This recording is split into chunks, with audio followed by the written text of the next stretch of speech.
When people think about the origins of economic thought, they usually turn to the same names: Adam Smith, Karl Marx. If they paid close attention in school, maybe Aristotle. But there is a quieter truth that Western history rarely teaches, a truth that is often left unspoken.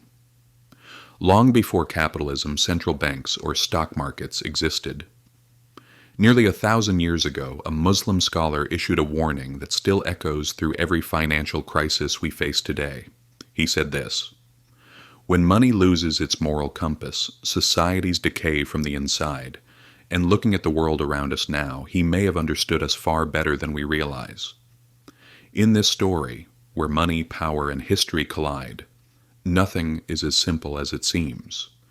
To understand this thinker, we need to turn the clock back. The year is roughly 1100.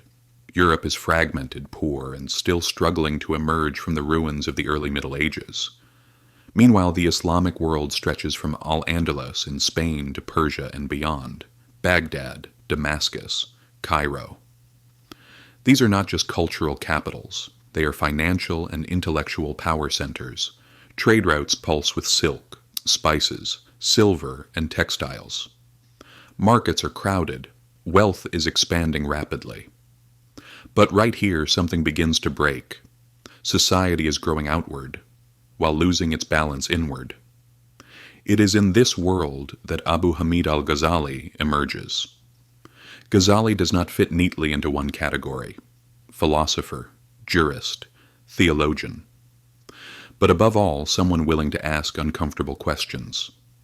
By a young age, he reaches the top of the intellectual hierarchy. Prestige, influence, authority. He has it all. Yet something feels wrong. Because he notices something crucial. Society is becoming wealthier, but not wiser. And he asks a dangerous question. What happens when a civilization grows rich faster than it grows wise? To answer it, he turns his attention to money.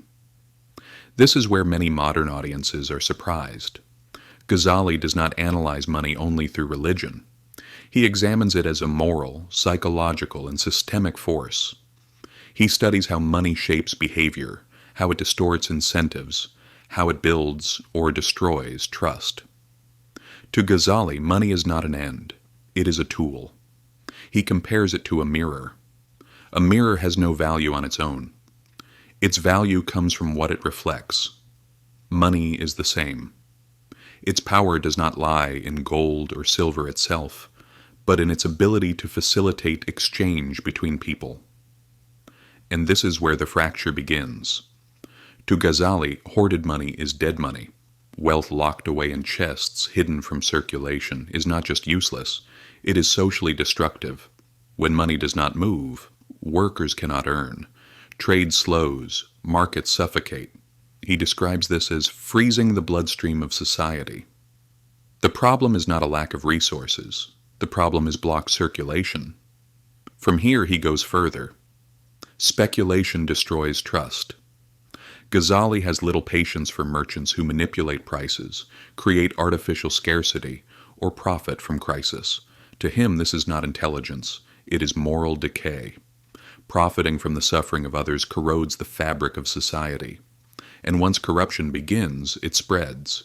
When trust collapses, markets fall first, institutions follow, and eventually, society itself fractures.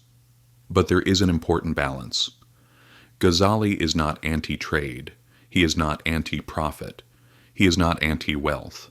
His target is dishonest gain, false weights, hidden defects, manipulated information.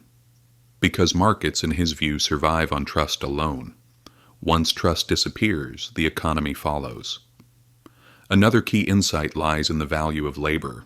Ghazali argues that wealth earned through work strengthens character. Wealth gained through manipulation corrodes it. This is not mere moral judgment, it is practical observation. Societies grow strong when people contribute. They weaken when people exploit. And Ghazali does not stop with individuals.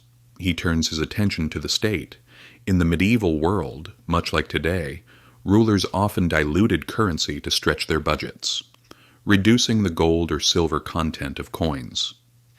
Ghazali calls this what it is: theft, a hidden tax, one that hits the poor hardest, and most dangerously destroys trust in money itself. To him, the role of the state is not to manipulate markets, but to protect justice. An unjust ruler, he warns, destroys prosperity faster than any foreign enemy. His harshest conclusion is simple: a society can survive poverty. It cannot survive corruption. Collapse does not begin when money runs out. It begins when trust disappears. Money, at its core, is a belief system, and when people stop believing, the system stops functioning. That is exactly what we see today. Debt explosions, speculative bubbles, rising inequality, institutional distrust. Technology has changed, the scale has grown, but human behavior remains the same. Ghazali's message is clear: economies stand not on numbers, but on moral foundations. Money is not a mechanical object, it is a moral ecosystem. And when that ecosystem collapses, even the strongest systems fall with it. That is why, 1,000 years later, we are still talking about him. Because this is not just a story of the past, it is a warning for the present. If this perspective gave you something new to think about, stay here. On this channel, we don't read money through headlines, but through the warnings history left behind. Subscribe. Because some lessons, when learned too late, come at a very high cost.